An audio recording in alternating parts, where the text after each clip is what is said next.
Hello my dear students, welcome to the channel rudimental classes. आप सबका इस channel पर स्वागत है। आज हम लोग कक्षा 9वीं अध्याय 13 हमारा स्वास्थ्य पढ़ेंगे। यह इस अध्याय का पहला भाग है, तो ज़्यादा समय न लेते हुए चलिए हम जल्दी से शुरू करते हैं। यह अध्याय आपको स्वास्थ्य और बीमारियों के बारे में बताता है। तो सबसे पहली चीज़ यह है कि हमें यह समझना होगा कि स्वास्थ्य क्या होता है। तो कई बार आपने ये महसूस किया होगा कि तबीयत ठीक नहीं होने के कारण आप अपना मनपसंद काम नहीं कर पाते हैं।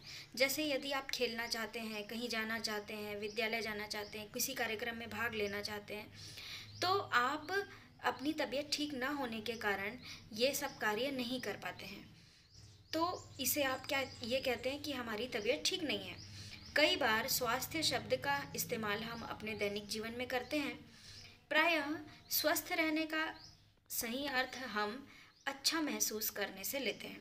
मतलब यदि आपको अंदर से अच्छा महसूस हो रहा है तो आप स्वस्थ महसूस करते हैं। यदि किसी कारणवश आपके शरीर में समस्या है या आपका मन अच्छा नहीं लग रहा तो आप कहते हैं कि आपकी तबीयत ठीक नहीं है, अर्थात आपका स्वास्थ्य खराब है। तो स्वास्थ्य जो है वो वह स्थिति है जिसमें शारीरिक, मानसिक और कौशल युक्त कार्य आप अपनी क्षमता के अनुसार आसानी से पूरा कर सकते हैं। तब आप कहते हैं कि आप स्वस्थ हैं। तो स्वास्थ्य का यही अभिप्राय होता है। अब स्वास्थ्य, अस्वस्थता और रोग क्या चीज़ है? तो देखिए, प्रत्येक व्यक्ति के लिए स्वास्थ्य का अर्थ अलग अलग हो सकता है। जैसे मान लीजिए कोई खिलाड़ी है तो उसके लिए स्वास्थ्य का अर्थ तब है जब वो बहुत तेज़ी से दौड़ सके, खेल सके और उसकी सांस ना फूले, मतलब उतना करने में वो समर्थ रहे। किसी और के लिए स्वस्थ रहने का कोई और अभिप्राय हो सकता है। ठीक है, तो कई बार हम बिना कोई विशेष रोग के भी अस्वस्थ महसूस कर सकते हैं। तो चलिए समझते हैं कि रोग का वास्तविक अर्थ क्या है। तो देखिए, अभी हमने स्वस्थता को समझा, अब रोग को समझते हैं। तो रोग जो है वो अंग्रेजी के शब्द डिजीज से बना है। देखिए, इस शब्द का हम संक्षिप्त करें तो ये डिस और ईज दो शब्द से मिलकर बना है। तो डिस का अर्थ होता है बाधा और ईज का अर्थ होता है आराम। अर्थात यदि आपको किसी कारणवश असुविधा महसूस हो रही है, आपके आराम में बाधा आ रही है, तो आप कहेंगे कि आप डिजीज से ग्रस्त हैं, यानी कि रोग से ग्रस्त हैं। अर्थात रोग का दूसरा अर्थ है असुविधा। रोग की स्थिति में हमें शारीरिक असुविधा महसूस होती है। फिर स्वास्थ्य को प्रभावित करने वाले कारक देख लेते हैं। तो ऐसे कौन कौन से कारक हैं जो स्वास्थ्य को प्रभावित करते हैं? तो हमारा स्वास्थ्य बहुत सारे कारकों पर निर्भर करता है। इस कारक को प्रभावित करने वाले कारक का अर्थ ये है कि वो कौन कौन सी बातें हैं जो आपके स्वास्थ्य को प्रभावित करती है या फिर आपको बीमारियां देती हैं। तो देखिए, मैंने यहाँ पे कई सारे पॉइंट लिखे हुए हैं। हमारे घर, आस पड़ोस, जीव जंतुओं और परिस्थिति पर हमारा स्वास्थ्य निर्भर करता है। जैसे घर के आसपास की सफाई। यदि आपके घर के आसपास बहुत ज़्यादा कूड़ा करकट हो, गंदगी फैली हुई हो, दुर्गंध हो, तो वहाँ पर बीमार पड़ने की संभावना बढ़ जाती है। घरों को स्वच्छ जल की प्राप्ति। यदि आपके घर पीने का पानी साफ नहीं है, स्वच्छ नहीं है, उसमें जीवाणु, कीटाणु या गंदगी मिली हुई है, तो फिर आपका स्वास्थ्य बिगड़ने की संभावना बढ़ जाती है। घर के आसपास कूड़ा करकट का जमा रहना, ये भी आपको बीमारियां उत्पन्न करने में मदद करेगा और आप ज़्यादा बीमार पड़ने की संभावना आपकी बढ़ जाएगी। मोहल्ले में उत्पन्न कचरे का निपटारा। आपके घर के आसपास जो जितने भी कचरे उत्पन्न होते हैं उनका निपटारा किस प्रकार से किया जा रहा है?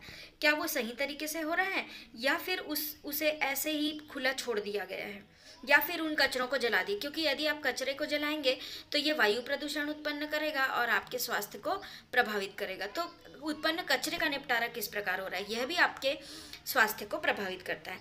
इसके अलावा मोहल्ले की सड़कों, नालियों, इन सब की साफ सफाई किस प्रकार की है, ये समय समय पर साफ किए जाते हैं या नहीं किए जाते, ये सारे जो हैं वो आपके स्वास्थ्य को प्रभावित करेंगे। अगला पॉइंट है जलवायु और भोजन में उपस्थित हानिकारक जीवाणु, विषाणु, कवक, प्रोटोजोआ इत्यादि। यदि पीने वाले जल में, वायु में और भोजन में हानिकारक जीवाणु, विषाणु, रोगकारी सूक्ष्मजीव यदि उपस्थित हैं तो रोग होने की संभावना काफ़ी बढ़ जाती है। इसी प्रकार विभिन्न पर्यावरणीय परिस्थितियां जैसे कि मौसम का बदलना, बाढ़, भूकंप, सूखा इत्यादि का होना जो है वो रोग के लिए आपको और अधिक आसान बना देता है, अर्थात रोग होने की संभावना बढ़ जाती है। आप लोगों ने महसूस किया होगा कि जब भी मौसम बदलता है, अर्थात जब सर्दियों से गर्मियाँ आती हैं या गर्मियों से बरसात, बरसात से ठंड का मौसम, जब सीज़न बदलता है तो उस समय पे बहुत सारे लोगों को सर्दी, खांसी, बुखार की समस्याएं होने लगती हैं। तो ये जो बदला हुआ मौसम है, आपका शरीर उसके हिसाब से ढल नहीं पाता है और इसलिए आपके शरीर का जो वर्किंग सिस्टम है उसमें थोड़े परिवर्तन होने लगते हैं बदले हुए तापमान के अनुसार। तो मौसम का बदलना भी रोग उत्पन्न करता है। इसके अलावा बाढ़, भूकंप, सूखा, अर्थात जैसे कभी कभी बाढ़ आ जाती है बहुत सारी जगह पे, तो जब पानी जल स्तर कम होता है तो बहुत सारे जीव वहाँ पर पनपने लगते हैं और उसकी वजह से वहाँ बहुत बीमारियाँ फैलने लगती हैं। अगला टॉपिक आता है कि हम रोग की पहचान किस तरह से करें। तो जब भी कोई रोग होता है तो यह जरूर कोई ना कोई लक्षण उत्पन्न करता है। तो रोग की पहचान हम कुछ लक्षणों के आधार पर करते हैं। जैसे आपको पता ही है कि हमारा शरीर विभिन्न प्रकार के अंग और अंग तंत्रों से बना है और हर अंग का कोई ना कोई विशिष्ट कार्य होता है। जैसे पाचन तंत्र में आमाशय और आंत, ये आंत है, आंत हमारे द्वारा खाए गए भोजन को पचाते हैं। ऐसे ही फेफड़े जो होते हैं श्वसन के कार्य में कार्य करते हैं, श्वसन का कार्य का संपादन करते हैं। हृदय जो है वो रक्त को पंप करने का काम करता है। मस्तिष्क जो है वो संदेशों को भेजने का काम करता है। तो कई तरह के कार्य आपके शरीर में लगातार चलते रहते हैं। तो इन कार्यों में जब बाधा पड़ने लगती है तो कोई ना कोई लक्षण उभरता है। तो लक्षणों या संरचना में परिवर्तन होने से हमें यह पता चलता है कि कोई ना कोई रोग हो गया है। जैसे रोग के लक्षण हमें संकेत देते हैं, जैसे कि सिर दर्द होना, खांसी, थकान का होना, वजन कम होना, सांस का फूलना, इस तरह से। परंतु इन लक्षणों से हमें ये नहीं पता चलता कि कौन सा रोग हुआ है। क्यों नहीं पता चलता? क्योंकि देखिए कई बार क्या होता है, एक ही रोग के बहुत सारे लक्षण होते हैं। जैसे सिर दर्द होना, हाथ पैर का दर्द, बुखार, खांसी, जुकाम, वजन कम होना, सांस फूलना आदि। तो एक ही रोग के बहुत सारे लक्षण। और कई बार क्या होता है, एक ही लक्षण बहुत सारे रोगों में दिखता है। जैसे वजन कम होना, ये एक लक्षण है परंतु ये कई रोगों के कारण हो सकता है। सिर में दर्द होना किसी एक ही रोग के कारण नहीं होता, ये भी कई रोग के कारण हो सकता है। उसे माइग्रेन हो सकता है कि उसे सर्दी जुकाम हो जिसके कारण सिर दर्द हो। तो एक लक्षण कई रोगों के संकेत दे सकता है और इसी प्रकार एक ही रोग बहुत सारे संकेत दे सकता है। इसीलिए केवल लक्षणों के आधार पर हम ये नहीं जान सकते कि उसे कौन सी बीमारी है। तो फिर हम कैसे जानेंगे? तो रोग की पुष्टि करने के लिए हमें क्या करना होता है, उस व्यक्ति की जांच करानी होती है, यानी कि टेस्ट कराते हैं। कैसा टेस्ट कराते हैं? आप लोगों ने देखा होगा कि अभी ब्लड टेस्ट होता है, यूरिन टेस्ट, रक्त का, मलमूत्र इत्यादि का जांच होता है और उस जांच के परिणाम के आधार पर रोग की पुष्टि की जाती है। तो वर्तमान समय में चिकित्सा के क्षेत्र में बहुत सारी प्रकार की सुविधाएं उपलब्ध है जिससे हम ये जान सकते हैं कि इन जांचों के, यहाँ पे ये जातियाँ लिखा हुआ है, जाति नहीं है ये जांच है ना, ये इसको सही कर लीजिएगा। इन जांच के परिणाम के द्वारा हम क्या कर सकते हैं, ये पता कर सकते हैं कि कौन सा बीमारी हुआ है।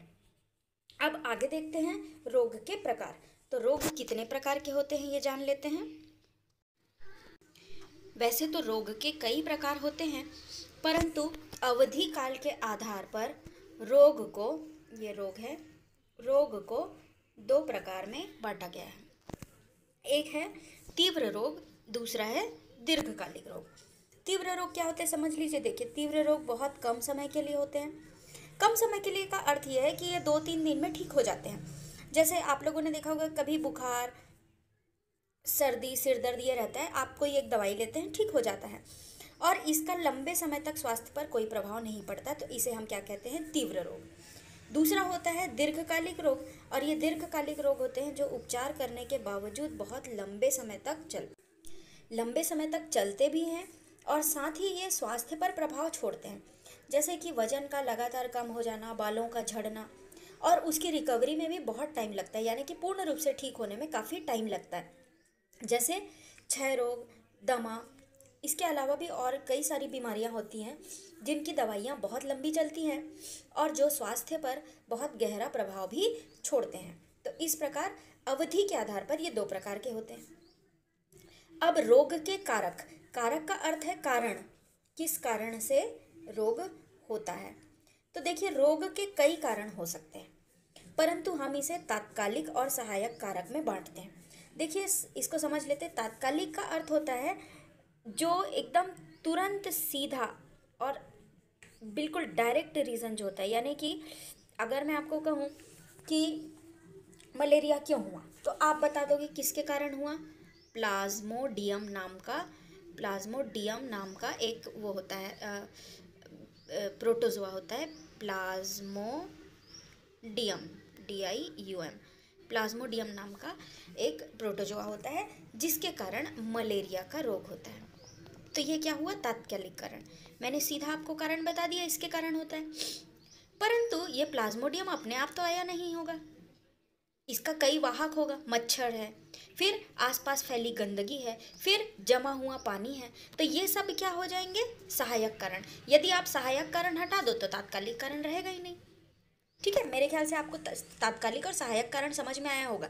तो तात्कालिक कारण जिन सूक्ष्म जीवों के कारण होता है उसे हम बोलते हैं, परंतु इसके दूरगामी कारण, यानी कि जैसे पेयजल में गंदगी, आसपास फैली गंदगी, प्रतिरोधक क्षमता का कम होना, कुपोषण, ये सब क्या है, सहायक कारण है। ठीक, तो दोनों प्रकार के कारण जो हैं वो यहाँ पर काम करते हैं। अगला जो प्रकार है रोग का, वो है संक्रामक रोग। तो संक्रामक रोग ऐसे रोग होते हैं जो आसानी से फैलते हैं, जो रोगी व्यक्ति है उससे स्वस्थ व्यक्तियों में ये फैलते हैं, जैसे जुकाम, टीबी, हैजा, फ्लेग। अभी आप लोग देखिए कि कोरोना जो अभी फैला हुआ है, ये भी कैसा रोग है, संक्रामक रोग है। तभी तो हमें मास्क पहनना, एक दूसरे से दूरी बनाए रखना, ये जो चीज़ें बोली जा रही है वो क्यों बोली जा रही है, क्योंकि ये भी क्या है, कोरोना संक्रामक रोग है।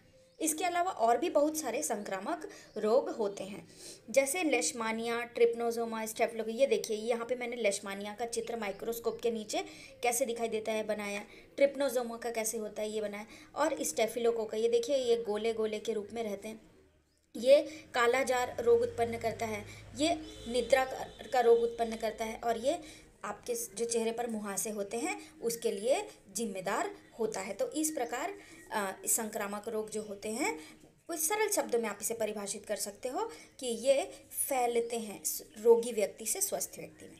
जबकि असंक्रामक रोग जो होते हैं वो ऐसे होते हैं जो नहीं फैलते और ये असंक्रामक होते हैं। यहाँ पे ये गलत से संक्रामक लिख दिया है, ये क्या है, असंक्रामक होते हैं। जैसे सिकलीन, कैंसर, उच्च रक्तचाप, मोटापा। जैसे मान लीजिए कोई मोटा व्यक्ति है तो आप उसके साथ रहने से मोटे नहीं हो जाओगे, वो संक्रामक रोग नहीं है। ऐसे ही किसी को यदि कैंसर है तो उसके साथ रहने से, उसे छूने से कैंसर नहीं होता है। ठीक है, किसी को बहुत हाई बीपी है तो ये आप में नहीं आएगा, तो ये असंक्रामक रोग होते हैं। अब प्रश्न ये है कि रोग फैलता कैसे है। तो रोग जो है वो एक व्यक्ति से दूसरे व्यक्ति के संपर्क में आने से फैलता है। कौन सा, संक्रामक।